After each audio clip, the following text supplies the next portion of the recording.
Olá, seja bem-vindo a mais um Direto do Legislativo, programa realizado em parceria com o Jornal à Tarde, que publica em página inteira as entrevistas realizadas aqui. A gente sempre com foco na atuação parlamentar, os projetos de lei, a visão política de cada um dos deputados da Assembleia Legislativa da Bahia.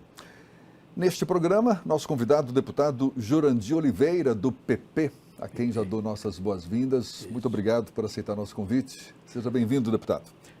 Pois não, o programa Direto Legislativo, aqui sob a direção do Jefferson Experiente, e naturalmente que é importante para a gente poder falar para a Bahia, não é? A nossa atuação, nossa história do Legislativo baiano. E a atuação de um professor, né? O senhor está no seu 10º mandato como deputado estadual, 10º mandato consecutivo. O que o senhor ainda aprende como deputado? A viver. Viver em conjunto, viver com as diversidades, resolver problemas possíveis, alinhar os posicionamentos para que possamos chegar aos objetivos desejados e melhorar o povo da Bahia. O senhor se sente realizado como homem público? Sim, eu acho que tive a oportunidade de melhorar a vida de muita gente, e isso é importante para o homem público. Aquele que não o faz, não cumpre com o seu dever. Nós, dentro da possibilidade, conseguimos melhorar a vida de muita gente, e porque fomos deputados. Seu mandato não seria possível. Então, isso foi muito importante em nossa vida. Não só como prefeito, mas como deputado. Nós tivemos a oportunidade de trabalhar muito pelos municípios que representamos e automaticamente pela Bahia. O que o motiva a investir tanto numa vida pública? O senhor teve uma experiência como prefeito de Ipirá, Isso. por 2 mandatos, Isso. se não me engano. Depois se elegeu deputado e não parou mais. Desde 1982, o senhor está nessa desde trajetória 70, de deputado. Desde 70, da como década de prefeito 70. 71. Mas, é verdade, a minha vida pública começou muito antes. Eu, com 16 anos, já ia para a Marinha de Guerra do Brasil. Aprendi marinheiro em Salvador, depois eu ia Bandeira, fui como marinheiro para o Rio de Janeiro, tive 7 anos, onde eu fiz o curso secundário e vestibular de Direito. Quando passei no vestibular, dei baixa e vim para a minha terra trabalhar, e aí começou a nova vida. Aliás, não, antes eu passei para Salvador como funcionário do INSS, sempre ralando, sempre na luta. Graças a Deus, nunca fui cargo nenhum por bondade de alguém. Fui por uma luta pessoal, um destino a cumprir e muita garra. Então, depois de marinheiro, depois de funcionário do INSS, advogado de Ipirá, prefeito de minha terra, inclusive fui escoteiro antes de ser marinheiro, sempre a vida pública. E aí, prefeito, deputado, e ficamos aí até o destino nos conduziu até hoje, sempre deputado estadual. Não quis me submeter à campanha de deputado federal, até porque eu tinha a base formada e teria dificuldade de formar nova base. De maneira que conseguimos vitória, agradeço a Deus e me sinto realizado, porque não tive, como já disse, não devo meu mandato a ninguém, nenhum político me deu mandato de deputado, foi o povo da Bahia. E essa vontade de ser prefeito de Ipirá surgiu a partir do quê? Foi bem vontade. Em verdade, eu tive o privilégio de ir chegando em minha terra, eu ter meus irmãos, meu pai era um líder lá, meu pai era líder, eu tenho um irmão que era advogado, presidente da Câmara, procurador do Estado, outro médico, outros irmãos também lá, farmácia. Então, esse conjunto de força me conduziram a ser prefeito. Em verdade, eu não tinha nem morado em Ipirá, morava no interior de Ipirá, saí para estudar fora e voltei já praticamente para ser candidato a prefeito pelo esquema familiar que nós tínhamos montado lá, o grupo político. Daí foi fácil a continuidade. Qual a sua maior frustração enquanto homem público? A maior? Frustração.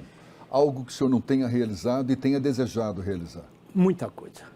Muita coisa. A gente pleiteia a vontade do homem público, a vontade da pessoa que efetivamente tem cargo público.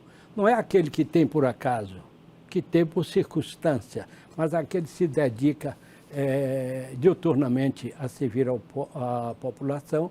é frustrado quando não consegue realizar uma série de obras, uma série de coisas que é comum. Então, isso realmente dá frustração. Mas o que, por exemplo? Melhorar efetivamente, de verdade, o padrão de vida do povo baiano.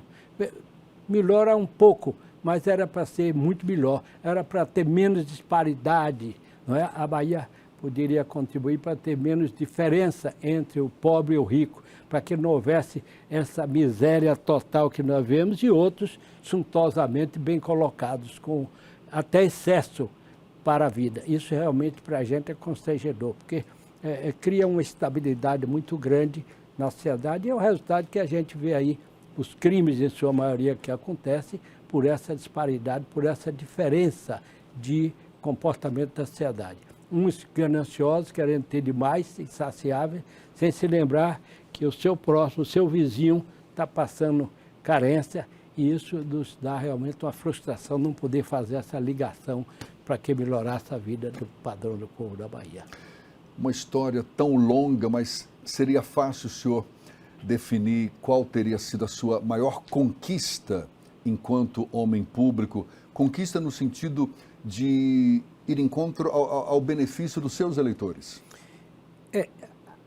Isso é feito constantemente. A gente sente diuturnamente ao contato com a população, quando alguém lhe agradece por alguma coisa que você fez de necessário, de útil, quando usou a verba pública para melhorar a vida da população, você se sente realmente realizado por ter podido contribuir. E todos sentimos felizes, aqueles que trabalham com seriedade, em poder contribuir para a melhoria do próximo, para a melhoria da população, que é o objetivo da política, melhorar a população. Aquele que não consegue, que não...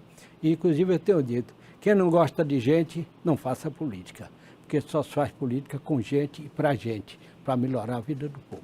O senhor bate bastante nessa tecla de melhorar a vida da população, diminuir a desigualdade social, mas existiriam bandeiras específicas que o senhor defende na sua atuação parlamentar? Sim. A principal bandeira é a educação, não é? Se a gente tiver um povo... Aliás, nós temos exemplo das ações do mundo que melhoraram através da educação. Então, quando nós conseguimos, nós temos aí vários gestores interessados, inclusive o governador Rui Costa, mas nós temos que fazer muito sacrifício, preparar a sociedade para entender que sem educação não se vai para lugar algum, não é? Então, educar o povo para o povo poder saber discernir o bem do mal. Um povo educado vai saber, por exemplo, da minha história, o que eu tinha, o que eu tenho, como foi feito.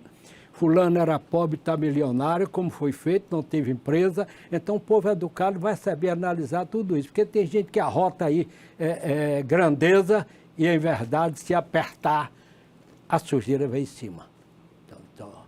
Então, é preciso que o povo é educado para aprender a analisar isso e dar continuidade à vida com mais seriedade, analisando a história de cada um. E eu tenho dito, inclusive, por aí afora, quando alguém lhe procurar um deputado para apoiar, procure ver como é que ele é na cidade dele. Se na cidade dele ele não é bem, ele não vai ser bem para o Estado e para o país. Onde ele é conhecido, onde ele nasceu, onde ele se firmou. Eu tenho sugerido isso aos amigos por aí, que analisa a história, procure ver como é que ele se conduziu, como é que ele ficou bilionário, qual a história que ele ficou bilionário sem ser empresário, ou mesmo que o empresário com certas vantagens. Então, isso é muito importante, que o eleitor, que o povo comece a analisar, e hoje então com a mídia aí que está muito fácil, né, de saber a história de cada um, porque às vezes nos arrepia quando a gente sabe da história. Em determinada ocasião, eu vi alguém dizer que o povo da Bahia julgou um eventual deputado. O povo da Bahia julgou e me deu a votação. A votação dele não foi o povo da Bahia, foi o recurso, foi as máquinas que funcionaram. Então é preciso que o povo se eduque para saber discernir uma coisa da outra, para não continuar o país como nós estamos. O senhor falou em educação, como é que o senhor avalia a política pública atual para a educação aqui no Estado, que é uma área sensível, uma área que normalmente recebe muitas críticas, não é? Olha, como eu disse, há uma carência muito grande de longo prazo, longo tempo. O governador Rui Costa tem feito muito, e aliás, me perdoe fazer a interferência, eu reputo o maior realizador de obra da Bahia foi o Rui Costa. Não é? Sem independente que eu estou saindo, não tem, sem pretensões nenhuma. Ele realmente fez milagre. Na situação que nós estamos, que o Estado está, sempre que ele vai inaugurar uma obra, ele começa outra, etc, etc. Então, ele tem se interessado muito pela educação na Bahia, mas a cultura, a dificuldade de remanejar, de retreinamento, de coisa é muito grande. Mas nós sentimos que tem alguns setores alguma melhora. Mas precisa melhorar muito. Muito, muito, muito mesmo.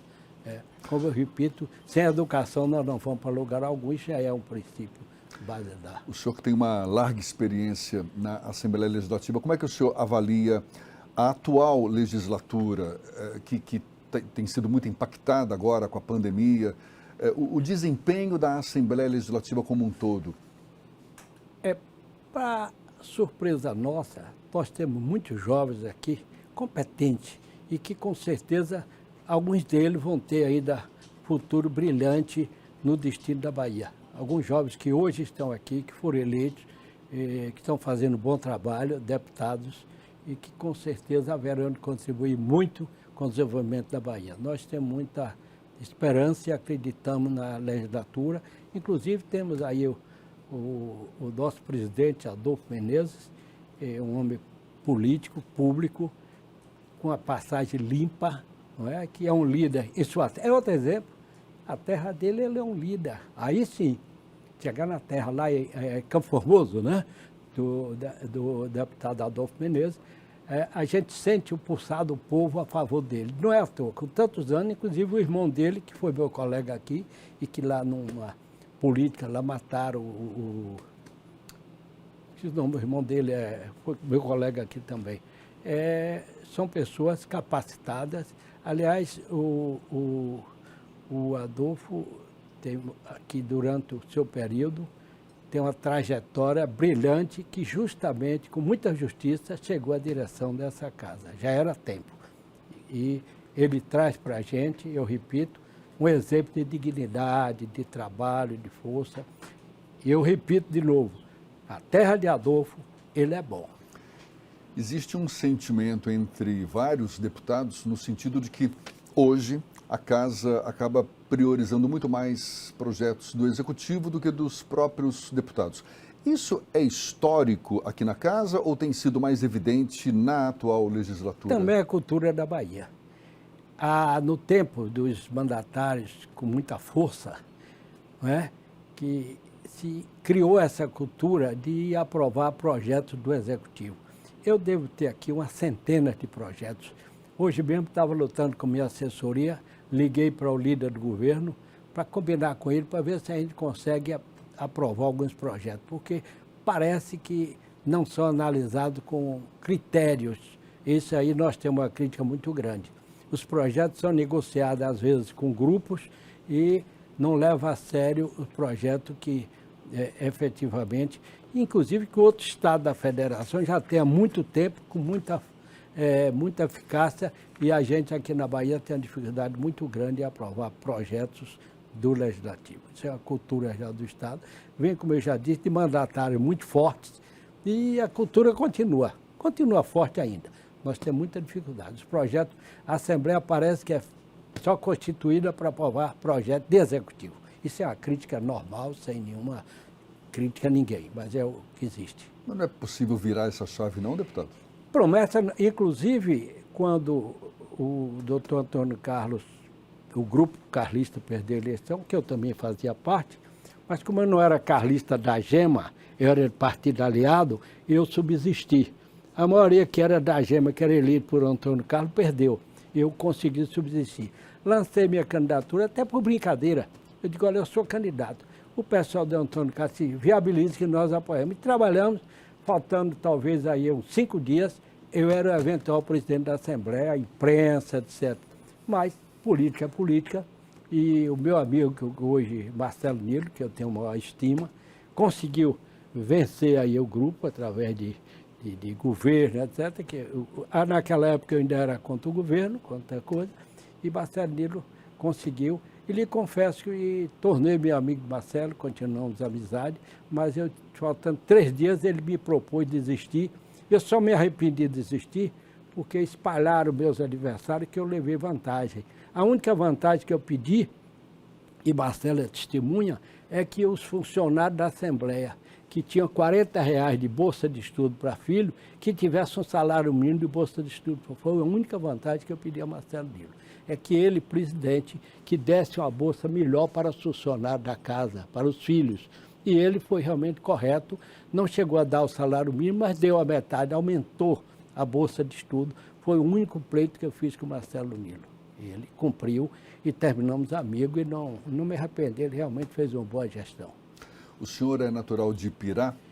Quais são as principais demandas do município e região que o senhor acha merecem ainda uma atenção maior por parte do governo e da sua própria atuação como deputado? Mas eu vou pedir essa resposta para daqui a pouquinho, o próximo bloco, a gente continua esse papo com o deputado Jurandir Oliveira, um veterano aqui da Assembleia Legislativa do Estado. É um instante só.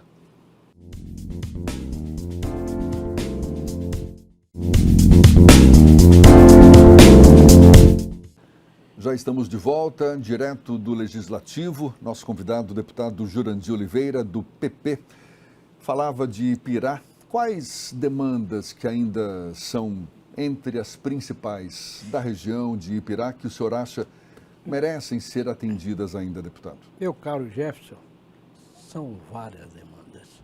Todo município tem muita demanda, são insaciáveis as demandas do município. Todavia, Ipirá, nós somos vizinhos de Itaberaba. Desde o tempo do governador Paulo Souto, que eu dizia, rapaz, vamos dar mais atenção a Ipirá. Como Itaberaba tinha, naquela época, Arena e MDB forte, o MDB era forte, o governo concentrava as forças em Itaberaba para equilibrar. Como Ipirá, nós éramos todo o mesmo governo, Ipirá realmente foi preterido. Nós cometemos essa falha em Ipirá. Foi preterido e Itaberaba recebendo sempre milhões de investimento e Ipirá a gente em dificuldade. Isso criou-se uma cultura também que até hoje nós temos, por exemplo, a votação do governo em Ipirá é maior do que Itaberaba. Itaberaba é metrópole, mas como nós temos um município grande, o interior tem muito distrito, mas não visa o Ipirá como um município de peso. E nós levamos desvantagem nisso. É muita luta para a gente conseguir uma, não igualdade, mas pelo menos uma aproximação com Itaberaba. Mas e quando o senhor fala muita luta para conseguir ajuda, que tipo de ajuda? Ajuda financeira? São obras? Obras importantes, obras de infraestrutura. Nós temos lá algumas obras, mas para o porte do município, como eu já disse, a nossa população é espalhada pelo interior. Então, nós devíamos ter em cada distrito grande daquele uma obra de importância. E também para a sede do município nós temos realmente, eu confesso que não temos conseguido chamar a atenção das autoridades para as grandes obras que Ipirá carece. Mas espero que a gente ainda continue nessa luta e consiga ainda no fim. Então, essa diferença a gente sente em algumas obras. Eu não vou citar, mas o governador Jacques Wagner, muito agora no interior, produziu o Rui, fez alguma coisa, mas em comparação com nossa irmã Itaberaba, nós levamos uma desvantagem enorme. Isso eu tenho dito publicamente, lá em reuniões, etc. A nossa comunidade anda reclamando isso. O povo de Ipirá não entende por que Itaberaba recebe os apoios de milhões e a gente está lá com pouca coisa, com pequenos investimentos. Então, essa coisa falta. Eu peço perdão até ao povo de Ipirá, porque mas representante estadual, uma dificuldade muito grande, tem lutado muito, mas nem sempre a gente tem força para ser ouvido. Às vezes eu também recebo críticas em Ipirá por não ter levado grandes obras para lá, mas não levei porque não consegui. Eu nunca fui governo, eu sempre fui aliado. E quem é aliado tem uma ajuda, mas não é o foco. O foco é que é governo. Já que o senhor tocou nesse ponto, qual deve ser o papel do deputado Jurandir Oliveira nas eleições estaduais de 2022, especialmente nesse esforço do governo do estado de dar continuidade do PT à frente da gestão? Continuar, inclusive eu estou pedindo audiência para o futuro governador, na minha ótica, que será o Jacques Wagner. Eu acredito que ele vai ser o futuro governador. E, naturalmente, que eu quero pedir a ele que haja uma compensação, que haja um tratamento especial em Ipirá para ver se a gente tira essa diferença. Algumas obras importantes que nós possamos fazer. Agora mesmo, o governo está começando, já autorizou fazer um prédio escolar muito grande, etc. Mas nós precisamos de muita obra de infraestrutura.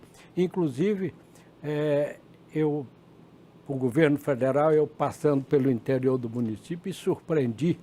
Tem umas obras lá do governo federal que fictícias. Passagem de água molhada onde não tem chuva, onde não tem riacho. Fizeram uma passagem bonita.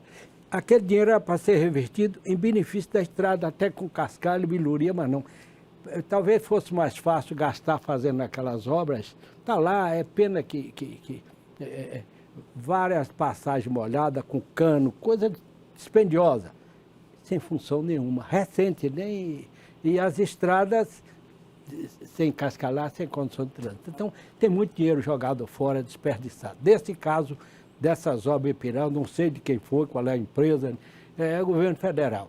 Essas obras na estrada de São Roque, na estrada de Caboronga, obras suntuosas, sem utilidade nenhuma. Passar lá faz vergonha. Passa água nenhuma. Onde passa água não fizeram. Fizeram onde não passa. Quer dizer, não há um planejamento, a preocupação de beneficiar o povo. Não sei por quê. A preocupação maior é fazer, não é beneficiar. Ainda em relação às eleições, deputado, o senhor enxerga algum desenho nesse tabuleiro pré-eleitoral diferente de uma polarização entre Jacques Wagner e o ex-prefeito ACM Neto na disputa pelo governo? Veja só, eu me preocupo. Eu me preocupo, claro, eu estou do grupo de Jacques Wagner, tenho interesse na eleição dele, porque acho que é o melhor para a Bahia, pela sua experiência, etc, etc. Mas claro que nós temos adversários também que não se pode brincar, não é? O futuro prefeito, um jovem, inteligente também. O ex-prefeito. O ex-prefeito de Salvador, futuro ex-prefeito de Salvador, e que está, naturalmente, onde ele chega a qualquer luxo, mas a minha confiança é que nosso grupo é forte, nós temos grandes líderes. Eu acho que o ex-prefeito não tem um grupo forte para combater o nosso grupo, mas ele, de qualquer maneira, não se pode negar que é uma candidatura viável também, isso não se pode negar. Agora, com desvantagem para conquistar a administração estadual, porque nós temos realmente um patamar muito maior de luta política, de líderes, né? Jacques, Rui, o Otto Alencar, João Leão, você cita do outro lado a ACM Neto, sem nenhum desmérito, porque a ACM tem também, em Feira de Santana, tem o nosso Zé Ronaldo, que é um líder, e tem vários alguns, mas eu digo o grupo forte mesmo hoje é o grupo que apoia a Jacques Wagner. O senhor aposta no nome Jacques Wagner, e se der Otto Alencar, senador Otto Alencar, na cabeça de chapa, para que Jacques Wagner se reeleja senador e, quem sabe, num futuro próximo, presidente do Senado, esse cenário seria favorável para Lula numa eventual vitória ao Palácio do Planalto, não? É efetivo. Há alguns meses atrás eu já vi essa história que o Lula tem interesse de colocar outros partidos para a governança, para que tivesse mais segurança, né? Os partidos aliados. E isso seria mais do que justo também, se houvesse essa possibilidade. O senador Otto Alencar tem provado que é um grande líder, tem várias passagens pelo governo, é um gestor extraordinário. Naturalmente que também essa fórmula aí, a gente vê conversa, várias arrumações, né, de conversa, é possível também. E se o Lula conseguisse colocar o Otto Alencar como candidato a governo, o Rui sair para o Senado, o Leão assumindo o governo, estaria o grupo... Jacques Wagner se Jacques reelegendo Wagner ao Senado seria a também. reeleição para o Senado e um provável ministro, presidente do Senado, etc., etc., com sua competência. Então, o baralho aí está sendo jogado, eles vão saber arrumar a coisa, não é? E também aí eu estaria de qualquer jeito envolvido.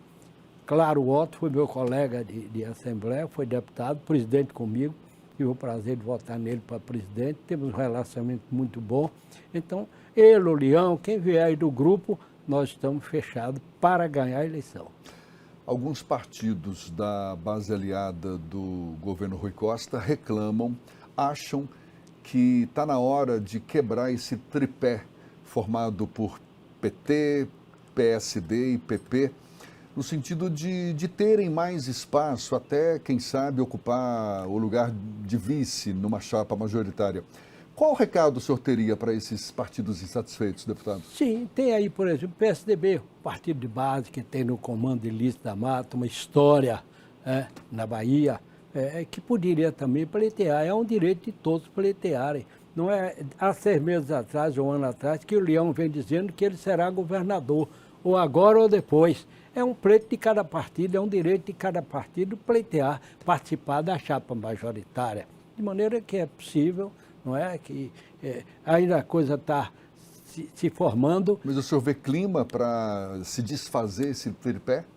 Meu amigo, a gente às vezes não vê na política e acontece. Não é? A gente não enxerga e vê uma surpresa. Eu acho difícil sair desse tripé. Acho difícil, mas não é impossível. Então, eu repito, a deputada Ilício da Mata tem história, tem um partido consolidado e, quiçá, ela pode pleitear também, é um direito dela de lançar a vice na chapa. E até que fosse líder também, é a pessoa fabulosa, seria uma boa chapa. PCdoB também tem pleiteado uma vaga. Então, todos que compõem a chapa têm direito de pleitear, não é? Em nenhum município da Bahia ninguém briga, não é? Porque tem as composições, ainda mais no Estado, tem que ter as composições. Então, não é pecado nenhum alguém pleitear que seu partido faça esse ou aquele cargo, né? Em nível nacional, deputado, o ministro Ciro Nogueira, da Casa Civil, tem dito que a aproximação do PP com o governo federal tem sido benéfica para o partido, porque representa mais verbas de emendas para parlamentares, para senadores, para deputados, ao mesmo tempo em que o PP se aproxima do governo federal, mas libera para o apoio a Lula. Como é que o senhor avalia essa postura não puro sangue, né, do partido? É a necessidade de todos têm de ganhar, de ter vitória. Inclusive, nós temos uma notícia fabulosa, eu soube hoje, do PP, que o nosso amigo Cajado, presidente nacional do PP. Isso também é um gol para o PP da Bahia. O Cajado, que é nosso companheiro, deputado federal, inclusive estamos apoiando ele lá em Pirá, que é o presidente nacional do PP. Isso reforça o PP também com respaldo nacional, não é? De maneira que essas coisas em política são viáveis, discutíveis e possíveis. Em política é difícil de ser coisa impossível. Coisa que a gente não imagina nunca que acontece. Às vezes é uma oposição. Agora mesmo nós estamos tendo notícia aí, há algum tempo, meu querido amigo Marcelo Nilo, com a tendência de ir para o grupo carlista. É política, é entendimento. Não tem que cada um tem que tomar posição de independência que achar conveniente. Eu só lamento que eu gosto muito de Marcelo, é grande amigo dele. Lamenta porque acha que ele não deveria ir para o grupo? Eu acho que ele pode até se eleger Senado, mas o governo é nosso.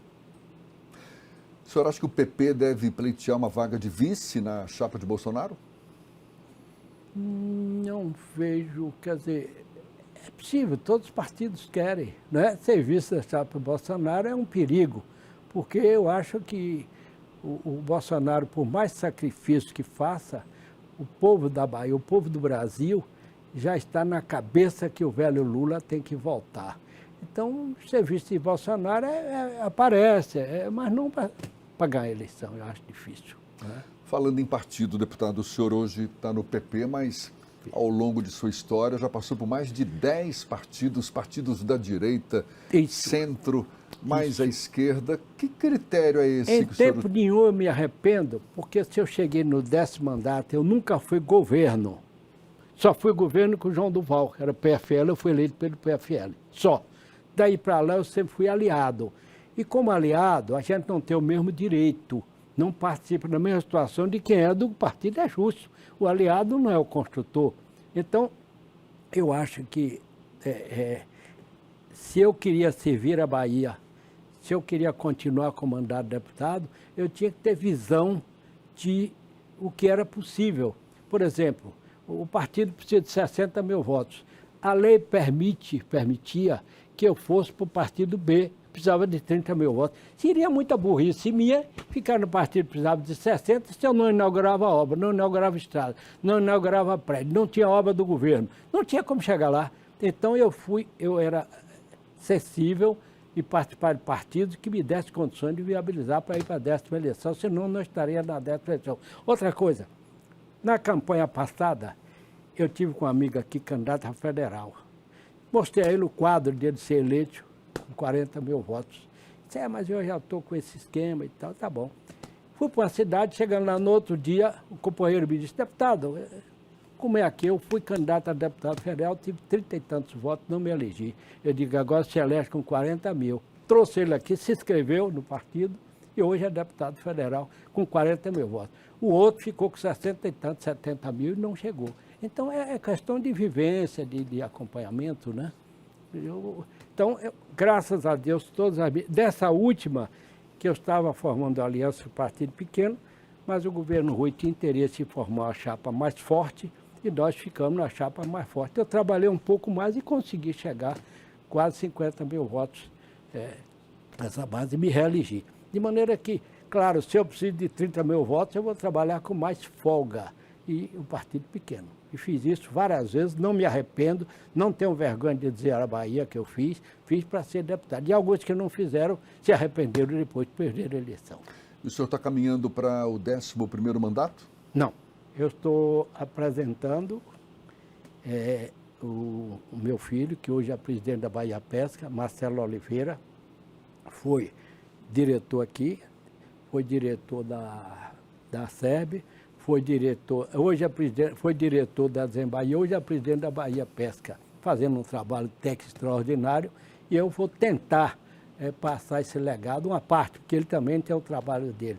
Eu vou tentar fazer com que ele continue servindo a Bahia, até porque eu vou continuar no gabinete dando apoio às ações dele, dando orientação, estarei lá, se Deus me permitir e o povo da Bahia aceitar. Não vou com pressão, não posso concorrer com certos filhos de papai que tem aí, que chegam com emendas fabulosas. Eu estou no município de Diadema, o cara oferece 6 milhões de emendas aqui, 4 milhões, eu fiquei quieto, fiquei com o meu pessoalzinho encostado e vou continuar lutando para ver se Deus me ajuda e o povo da Bahia entende que é preciso se botar também as pessoas com menos capacidade financeira para participar do governo, participar dos atos administrativos do governo. Deputado, um prazer conversar com o senhor. Muito obrigado pela sua disponibilidade. Até uma próxima, então. Pois não, doutor Jefferson, foi um prazer enorme reencontrá-lo, que encontramos há muito tempo atrás, e dizer ao povo da Bahia que a luta continua. Eu devo me aposentar, espero ajudar a eleição do Marcelo, mas a minha luta continua em defesa da Bahia, mesmo sem mandato. Eu continuei trabalhando pelas causas que eu acredito. E quero deixar um abraço para todo o povo baiano, particularmente para a minha querida Ipirá, onde sempre fui o mais votado, onde o povo me conhece. A última eleição eu tive 11.400 votos. Lá onde o povo me conhece a vida toda. Aí sim, político tem que mostrar a sua identidade na sua terra. Eu repito. Muito obrigado. Deputado Jurandir Oliveira, um prazer. Muito obrigado a você também que acompanhou esse nosso bate-papo. Até uma próxima. Tchau.